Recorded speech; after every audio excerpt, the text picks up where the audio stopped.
Welcome to Torah Smash, the podcast for nerdy Jews, where our lives of Jewish learning collide with our love of nerd culture.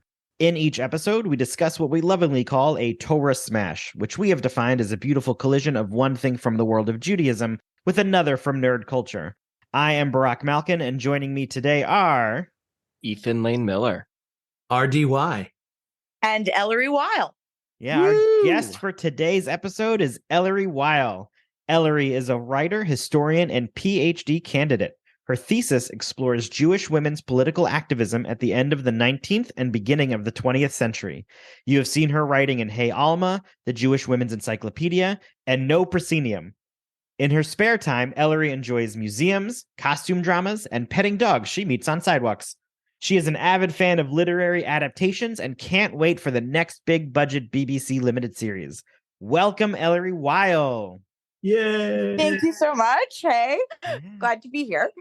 Yeah, happy to have you. There was a couple of different people who had written articles on The Mandalorian, and you were one of the first. And so we figured that we would invite you in. But it was very fun. Are you like a big Star Wars fan overall? So actually, this might be sacrilege. I'm more of a Star Trek person than Star Wars. Ethan's gonna love you. My fiance is a Star Wars guy, and he's the one who sort of got me into the Mandalorian. Oh, nice. So it's a mixed marriage. Yes, in more ways than one, but I grew up as my dad was a big Trekkie, and so I grew up in a Star Trek household, and that's all that was on all the time. And then as I got older, I explored the Star Wars universe, so I sit in a little bit of both sides. You're like borderline a convert. Yeah. Ish. I don't know what you would call that. What would you call somebody who practices both? Ecumenical? You are an ecumenical sci-fi fan. Yeah, an ecumenical nerd. Awesome. Great. We're very excited to have you. And for today's episode, we're going to explore the newest season, and in my opinion, the best season so far of the Star Wars series. Oh, Barack, right off the bat, Mandalorian. you're okay, coming out aggressive on this one. I enjoyed this thoroughly. I'm with Barack here. And I don't know if it's because I binge watched it on an airplane flight to a conference.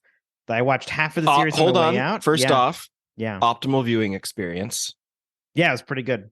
Yeah. On an airplane in general is the optimal viewing experience? I literally cannot imagine a better way to watch something like that than on a tiny screen crammed into an airplane. Like that just...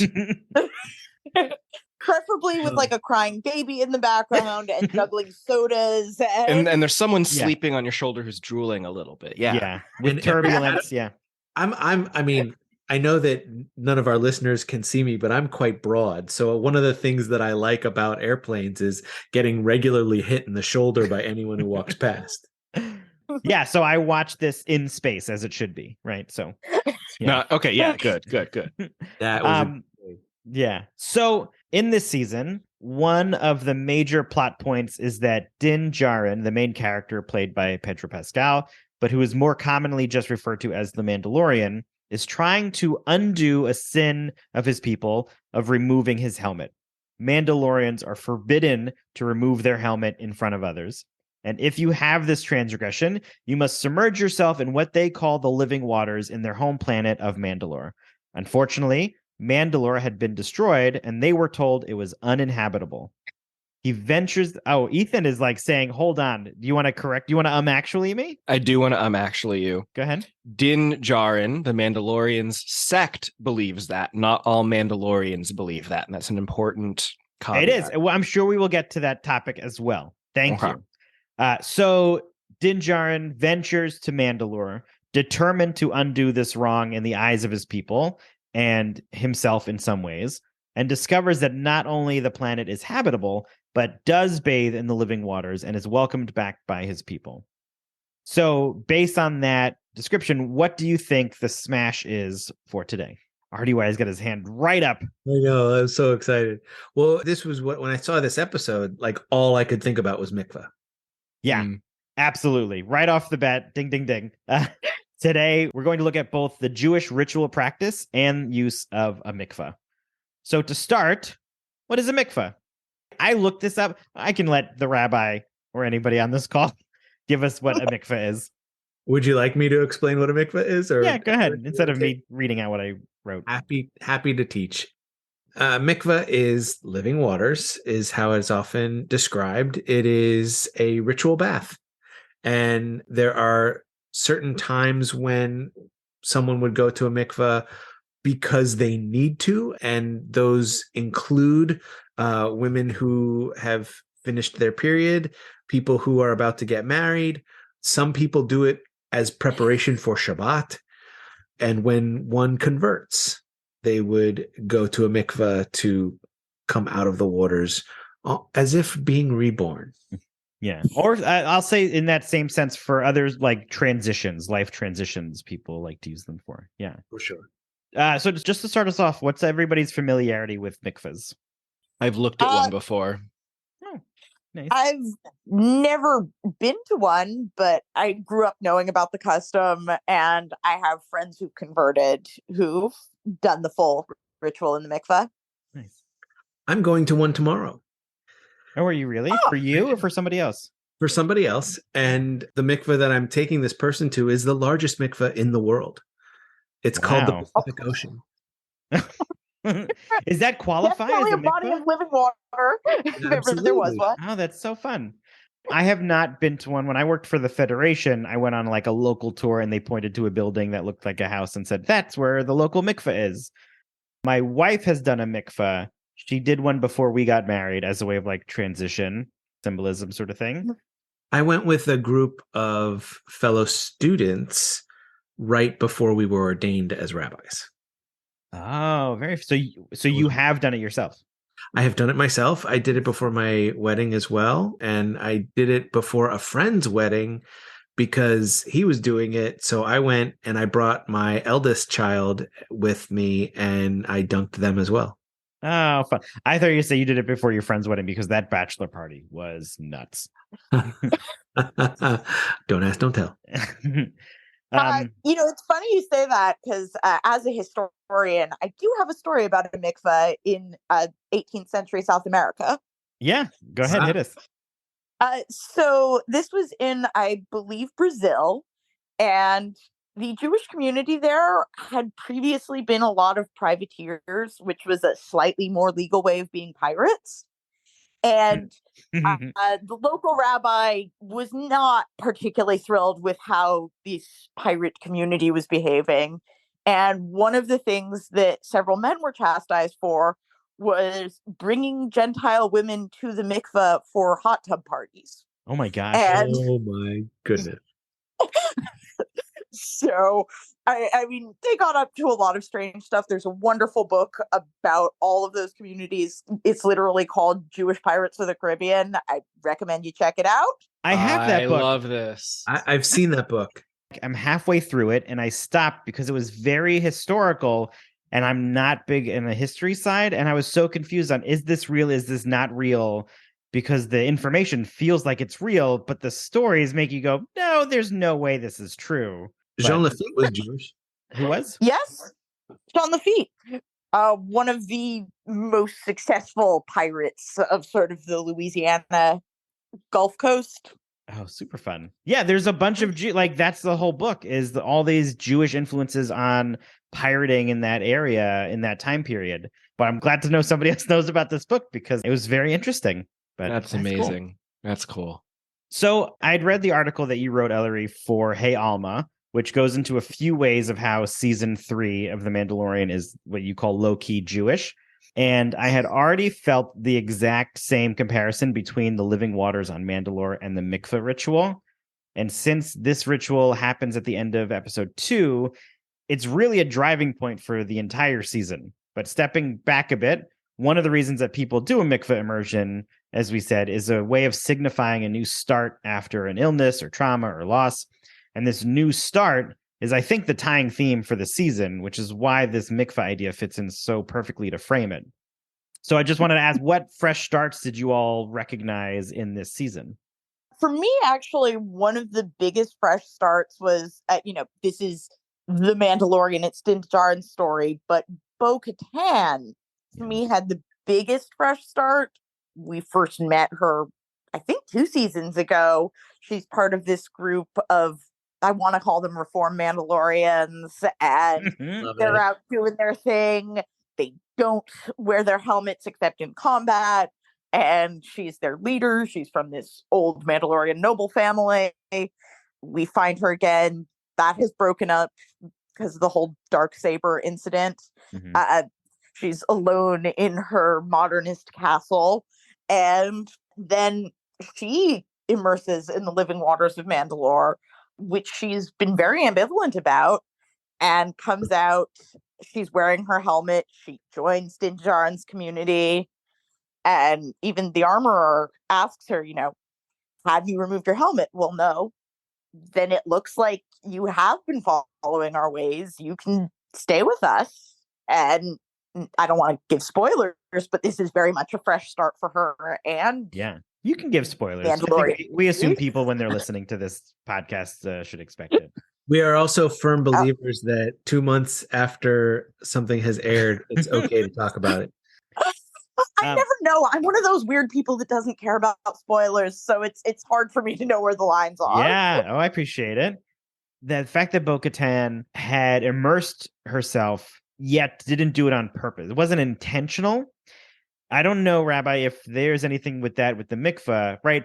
Din Djarin sort of said the blessing before going in, and she was present for that blessing. Is there something similar that you can unintentionally do a Mikvah?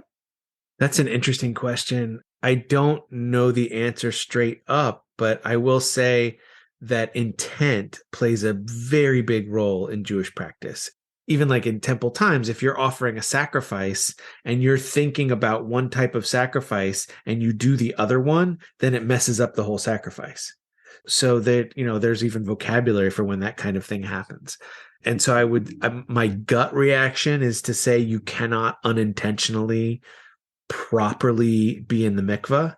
Mhm. But that's, again, the real answer is I don't know. Right, like if you you said that you're going to do a mikvah in the Pacific Ocean, right? Say you're there, and the friend who's doing the mikvah is there, and then another friend happens to be there. You say the blessing, the original person dips in, and then gets sucked into a riptide, and the other person who's there goes in after and rescues them. Do you think other people say, well, you were there for the mikvah, you heard the blessing, and then you submerged yourself? Have you since eaten shellfish or a cheeseburger? Like, do you think people would say, well, it sounds like you did a mikvah? Well, first and foremost, I don't require kashrut for my converts, but the second part, I think that would be a clear model of intent or lack thereof. Right. Rescuing a life is a mitzvah. And It's so a huge you've done this Jewish practice in the space where you're, I don't know. I don't know if there's intentionality that plays into this, the fact that Bo-Katan didn't remove her helmet. I think also, though, like we should point out, she also then pretty immediately issues a lie of omission after she rescues Din Djarin and is like, hey, buddy, you didn't happen to see anything alive down there, did you? He's like, no, why? And she's like, oh, nothing. I don't know. But she didn't That lie. was- It was live omission, but not. That was the rebirth moment I was going to bring up, actually. Yeah, go ahead. Was that what's in the water? Yeah. Whatever that beast is, Mythosaur. clearly has sorry? It's the mythosaur. Right. Has some, major import for Mandalorian lore. And I don't know what that is, but I'm excited Right, so to find out in season 4. So if your friend at the mikvah rescued the person in the riptide and while underwater saw the original tablets of the 10 Commandments, would they come out and be like, you didn't see something down there? Like, that's a huge... No, you didn't know? Me neither. I didn't see it either. It's just stones. I think you are...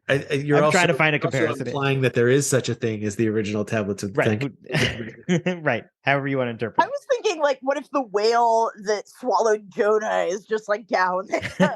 Oh, another giant mythical creature. Biblical sea monster. Right. Amazing. That's great. Let's keep in mind that the Bible is not a history. What other fresh starts did people recognize? While Ethan's chewing, Ellery mentioned the dark saber, I believe. Yeah. And The moment that Din Djarin acknowledged that Bo-Katan is the rightful wielder of the dark saber was very Talmudic. Like, well, it was taken from me by this creature who defeated me, and then you defeated that creature, so the dark saber is rightfully yours. Oh, well, how is that? I viewed it as like Yes. the Dumbledore Elder Wand logistics. Which I also view as Talmudic. Oh, okay, great. So Yeah. we're on the same page. Yeah. The transitive property passes, and so yeah. And just using the argument to say, like, this is what needs to happen, and we all acknowledge that this is what needs to happen. So if we need to find some logic to get us there, here you go. That's very Talmudic. Oh, okay. Gotcha. Ethan, you were gonna say one? Yeah. I think of Grogu, Yeah. Getting to walk around and go, yes, yes, Yeah. yes, yes. That yes. I was laughing so hard on the plane. That was my favorite scene, and likely what turned the season into my favorite season. Oh, Yeah. nice. Him getting the IG unit and like so cheerfully, yes, yes, yes, yes. And then they're like, okay, get out. And he's like, no, no, no, no. I could not stop laughing. And that humor, great and wonderful. And that was the start of a big turn for Grogu. Mhm. And then being independent. right, correct. Yeah, exactly. Being independent, being involved in the climax of this season, the big conflict between the Mandalorians and Moff Gideon was just great. I have another deep cut answer for you as well. Love it. Yeah, hit us. The character of Pellaeon is in the Star Wars lore a huge character tied to Grand Admiral Thrawn. And so as we look ahead to the Ahsoka series coming out, by the time this podcast airs very, very soon, it is ushering in the rebirth and the return of Thrawn full force into Star Wars in live action. And it's another very exciting beginning that's coming from Mandalorian season 3. Which one was Pellaeon? So Pellaeon was one of the holograms on the one of on the council people. who was taking a very different approach compared to Gideon and the rest of the warlords. Right, he was talking about Thrawn's study return. dinosaurs. The what? Didn't he study dinosaurs? Oh, Pellaeon-tology. Yes, of course.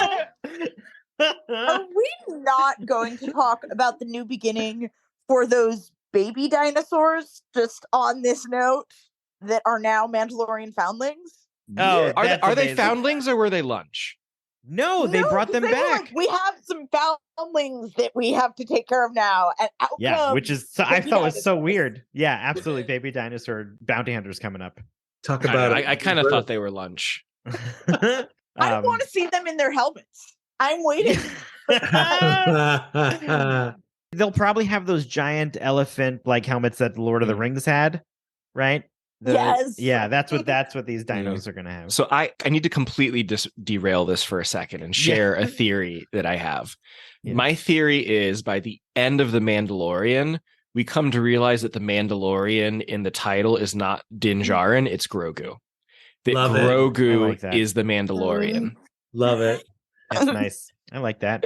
All right, well, recording this in May of 23, so we'll have to go back and see how correct Ethan is in the future. Calling my shot. Yeah. I also, let's, in a theory-based piece, I'm going to assume that Thrawn actually isn't going to majorly appear in anything until they just announced like a Mandalorian movie. And so I think that will be his first major appearance, that he'll do another back of the head appearance or a Thanos sitting on his chair appearance. But I think in overall, that's going to be the Thrawn piece. Having seen Rebels, I'm not sure it'll be that removed. It is possible that Thrawn is maybe a little more Thanos-like, and we start Ahsoka with his henchmen, and it builds and builds and builds. Well, because it's gonna bring Ahsoka and Mandalorian and Boba Fett all together into that Mandalorian movie. That's the culmination, and I think Boba Fett also mentioned Thrawn in some way, didn't they? Also, the new Skeleton Crew TV show as well. So it's gonna tie a lot together.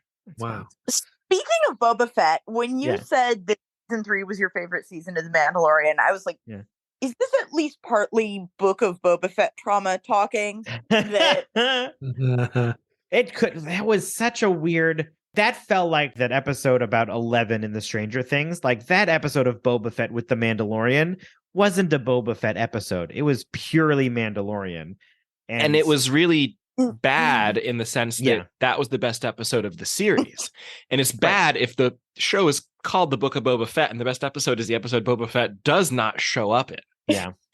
I actually had a borderline conspiracy theory about how bad Book of Boba Fett was. Oh, please lay it on me.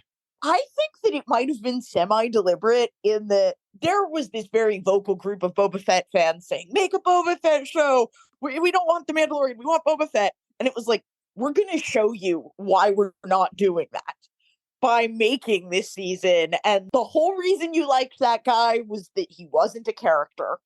And the minute we make him one, this will suck. No, that's very lo funny. and behold. Yeah, Boba Fett was always one of those like, why does everyone like him so much? He's so lame. You know, he gets killed by accident. Boba Fett, where? Technically not killed if you've watched the opening Well, of now we know. Book of but Boba at the Fett. time, Yeah, we thought. right. Way more impressive ending. All right, and then the other fresh starts that I had written down was the doctor in the third episode. I don't know his name. Ethan, what's his name? Pershing. Thank you. Dr. Pershing. You know, he was granted his fresh start. He was trying to redefine himself outside of the Empire, but then his fresh start actually became with his mind wipe, essentially. Like, now he's actually a new person, unfortunately. The armorer, I felt, had a fresh start because at the end, she came to this understanding of the need to break down the barriers between the people, whereas previously it was very much only the way, and that's the only way. And then she had this new idea of what that could be. And then the last one I have is the Mandalorian people overall being given a new home on Nevarro, that they actually get a full fresh start for their people, that they thought they were in diaspora and all scattered. They're now all together going to create a community for their own. So that was my other fresh start. But so many fresh starts. What about Moff Gideon? He tried to get a fresh start. Well, I think there's the piece that balances this. I always enjoy that when we find this tying piece, the villain has the very opposite aspect of it. Everybody else's fresh start essentially has to do with some community of some kind, other people affecting them or working with others. His fresh start was trying to create more of himself. He was the fresh start, and that's what the attempt was, and that's why he was the bad guy of all of these, his clones, bringing the best of other people into himself, literally, as opposed to a character growth. And so he also was trying to attempt a fresh start, but I think that's why his villainous played so counter to the main characters. And I loved how some of the disagreement with the Imperial Warlord Council was that he was like, oh, I'm not cloning. And, talking about wanting to make a clone army. And in fact, he's being the ultimate level of selfish in trying to clone himself. I loved that little detail. Yeah. It's funny you mentioned the Mandalorians getting a new home on Nevarro, because that was another thing that, as a Jewish historian, struck me was, so we're all American Jews here. I'm sure you've referred to going to synagogue as going to temple or hearing someone else do that. Mm-hmm. So that's a uniquely American Jewish thing. And the first recorded use for centuries and centuries, when Jews said temple, they meant the temple in Jerusalem, which has been destroyed, commemorated on Tisha B'Av. In Charleston, South Carolina, in the 18th century, they built this very grand synagogue. And at its dedication, the rabbi said, this synagogue shall be our temple, this city our Jerusalem, this nation our promised land. And that was the first recording of calling a synagogue a temple, and the custom struck with Americans. And Deborah Dash Moore, the historian at University of Michigan, credits a lot of this with American Jewish identity being distinct from European Jewish identity and having more of a sense of permanence, if that's the right word.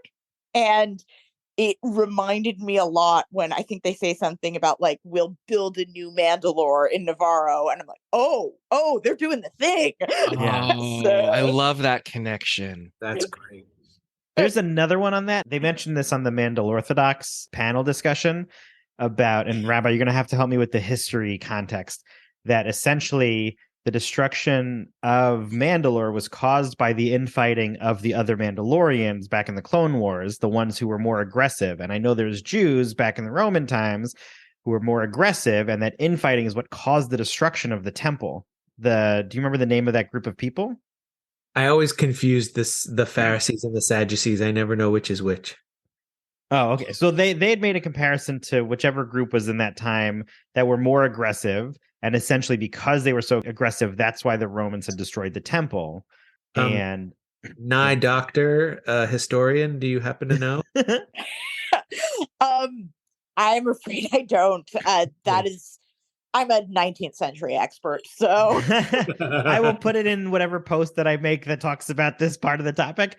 But the fact that the Mandalorians also experienced that from the Clone Wars show, where their land, their place was destroyed because of this infighting about the different factions of Mandalorians, was also a really interesting connection that they brought up. The final arc of the final season of the Clone Wars is the Siege of Mandalore and the infighting. Yeah. Wow. Well, what I do know is that the Pharisees and the Sadducees were both sects of Judaism that were fighting one against the other, doing this infighting. And one of them, I'm going to just guess that it was the Sadducees who were, I think that's the one, in favor of Hellenization, and the Pharisees who were in favor of priestly control of the temple. And if that's wrong, please edit me out. And that fighting, I wouldn't go so far as to say that fighting led to the destruction of the temple, but it certainly was one of those things where in post-destruction of the temple, if the argument on the Pharisaic side was the only way to be Jewish is to sacrifice at the temple, and if the Sadducees said, no, that's not true, we can also pray and connect to God in different ways and be socially among the people we live with, and they're having this argument, and then they lose the ability to worship at the temple, so the other side wins. So that led directly to the development of rabbinic Judaism, which throws a lot of bones to the Pharisees, a lot of respect to the temple cult, because they had just lost the argument in a very quote unquote unfair way. Oh, awesome. That was great. I'm going to keep going on the mikvah piece a little bit.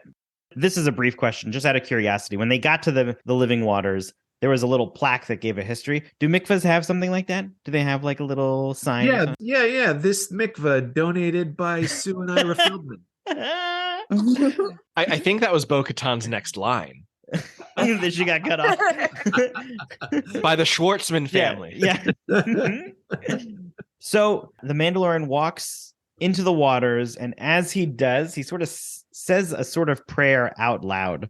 He says, I swear on my name and the names of the ancestors that I shall walk the way of the Mandalore, and the words of the creed shall be forever forged in my heart. And it's also the same phrasing that the foundling says when he's going through his ceremony back on the beach area. Any similarities you all notice in this one? I found two. Is this a Shema connection? Yeah, I felt like the Shema V'ahavta, the passing on of like to the children that this creed, the names of the ancestors, I shall walk this way, and that shall be forever forged in my heart. Bind it on the doorpost of his house and on his gate, wherever he wants to post it. But I heard that when he said it. Nice. Yeah. The other, and I went through, because I haven't done a mikvah, there are blessings done for the mikvah. Right. And I found two. I found a traditional blessing and an alternative blessing. And the alternative one, I'll read them both. Why not? The traditional blessing is Baruch atah Adonai Eloheinu melech haolam asher kiddushana b'mitzvotav v'tzivanu al ha'tevilah. And for Jason, that is, Blessed are you, Adonai, sovereign of the universe, who has sanctified us with mitzvot and commanded us concerning immersion. So pretty traditional. We can pull strings if we want to, but that's next the blessing one, I use. Yeah. There's an alternative blessing I found that is Baruch atah Adonai Eloheinu melech haolam asher kiddushanu b'tevilah b'mayim hayim. Who has sanctified us with living water. With what? Living water. Yeah. The prayer of the mikvah and the phrase that the water of the mikvah is called living waters. Like that is spot on. That's a cool connection. Yeah. I'm very happy when I discovered that. And Jon Favreau, while his mom was Jewish and he was sort of raised Jewish, he had his bar mitzvah, but like an aliyah, not a Torah reading. He talked about it in the past. Yeah. Oh, go ahead. Jon Favreau became a bar mitzvah. Bar mitzvah means Jewish adult, and having one would be incredibly painful. I think the only way to solve this is, John, please Yeah, join us on our absolutely, podcast. John We'd love to Favreau. talk to you about it. We know you listen, John, so come on in. One of our dozens of listeners, John, water is calling you fine. out. We see you. We're right behind you. Don't look around in your blue shirt. So I enjoyed all those. Those are like the Mikvah fresh start connections. I'm worried about the time of this episode because there's a lot of Jewish stuff in this episode. Ellery wrote about it in her article. Ellery, if you have one that like you really love and you want to point out, and then I have a few that I really love and would like to point out. I mean, because I covered a lot of my favorite stuff, Yeah. the Nevarro thing, and also the question of repentance was another one that really struck me when he's saying, "How can I atone the living waters of Mandalore? I can't go there. Mandalore has been cursed. I'm gonna try it anyway." There was part of me that was like, "Oh man." I was really hoping that Din Djarin was going to figure out the Mandalorian way to do Teshuvah upon the destruction of Mandalore, but there's only so much that we can get out of this. Right. I also enjoyed the Mandalorian bar mitzvah that we saw very early in the season, where you've got this teenager who's becoming a full member of the community and is sadly interrupted by dinosaurs. Yeah, I think you mean the beskar mitzvah. Okay. Yeah. I was going to say, RDY, how many B'nai Mitzvah ceremonies have you been at that involve jetpacks? So far 0, but here's hoping. Yeah, just the Steins. All right, I have 5 that I'm going to try to go through that were awesome. Let's start with this one. What are the Mandalorians? They have this culture, this law that they follow. What do they call it? The way. This is the way, right? Yeah. Jews have a law. What is the Jewish law called? Halacha. What, and halacha translates to what? The way. Oh, that's so weird. Isn't that weird? Jews. Halacha, literally the way. Side note? Yeah. We spend so much time getting scared by certain politicians about Sharia law. Yeah. Well, Sharia also means the way. Oh, that's very fun.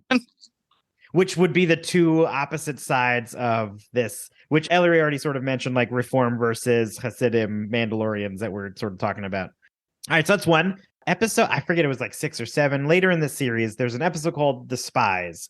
And people were like, who is the spy in this episode? What are they referring to? And us Jews said, oh, no, you're talking about the 12 spies that went into the land of Canaan, just as these 12 Mandalorians are going back into this unknown land with giant beasts that they feel so small against. I caught that there were 12 also. That was fantastic. Yeah.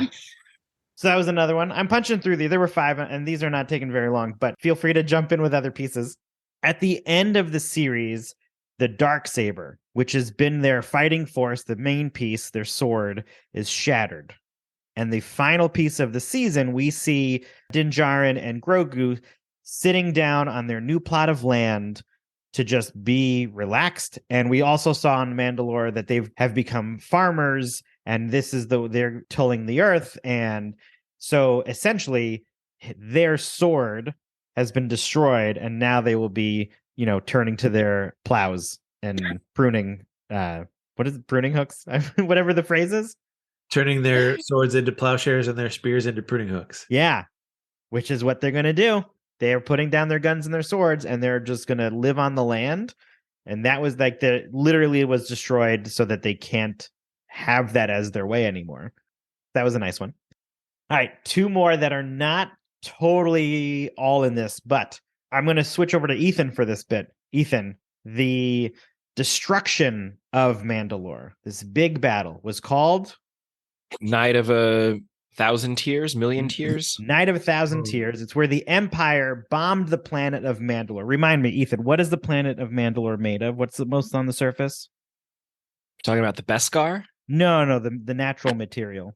Sand, desert. Sand. The planet's covered in sand. What happens when you bomb sand? What does it turn to? Famously, it turns into glass, Barack. Yeah, turned into glass. So the Night of 1,000 Tears, the destruction of this, we'll call Jewish people, which had sent them into diaspora and killed most of them, was eerily similar to now this Knight of Broken Glass, Crystal Knocked from the Holocaust. That's a deep cut. That's a deep cut. It is a deep cut. That was a very deep cut. I hadn't spotted that one. All right, I've got this last one. This one comes way out from left field, all right? So I'll start off with a bit that people have stated that Grogu has a lot of similarities to Moses, of like baby in a basket, sent to live with somebody else who adopts them.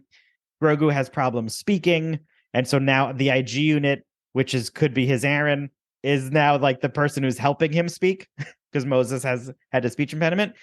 But following that piece, there is a theory I saw about how the 10 plagues appeared in season 3 in numerous fashions. And these are way out in left field. So I am just with all of your weird eyebrows looks right now. The blood was drawn from Din Djarin for the life force of that other weird cave creature thing. I'm only going to touch on a few of these because I didn't dive too deep.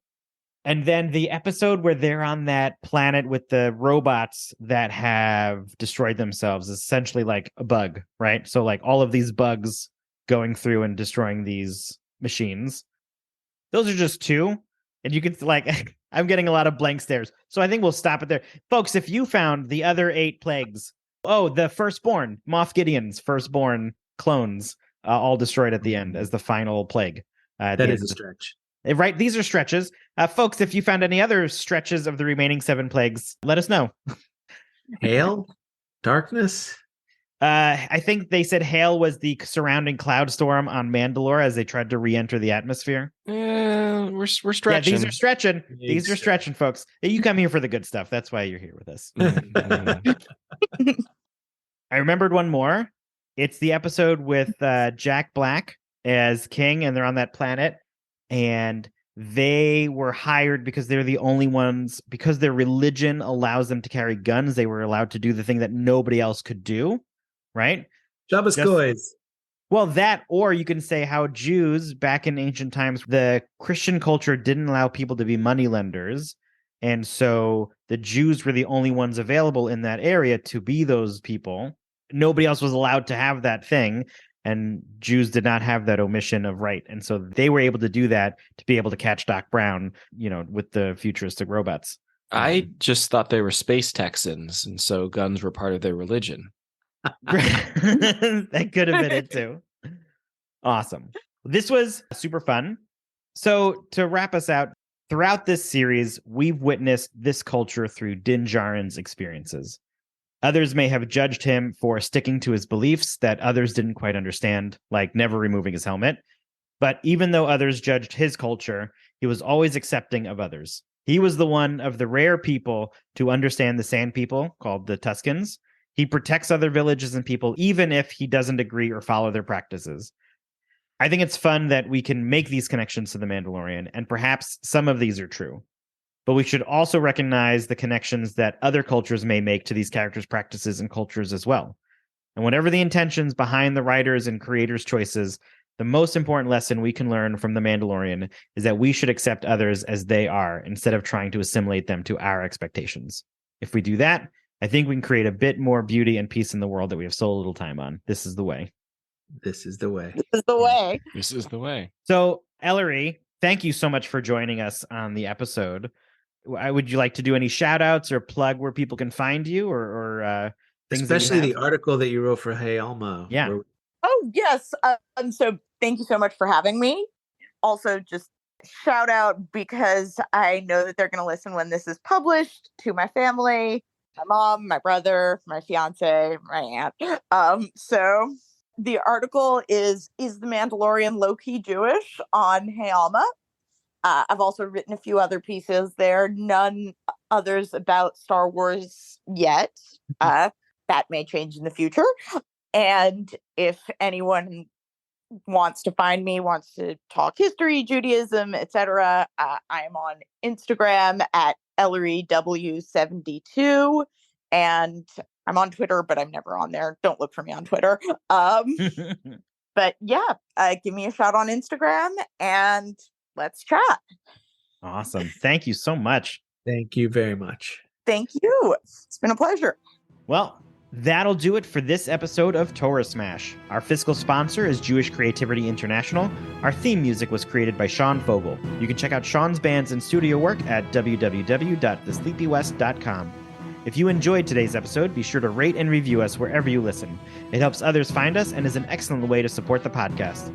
We want to hear from you and continue today's nerdy discussion. Go to torahsmash.com to find where to connect with us online, purchase swag from our store, support us with a donation, find previous episodes, and more.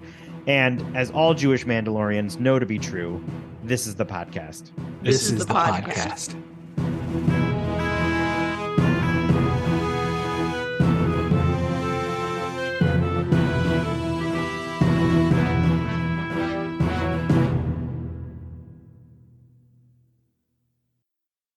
Can I also say, in the fun way that time works, this is the first episode I'll listen to from my new home. Oh my goodness. Nice.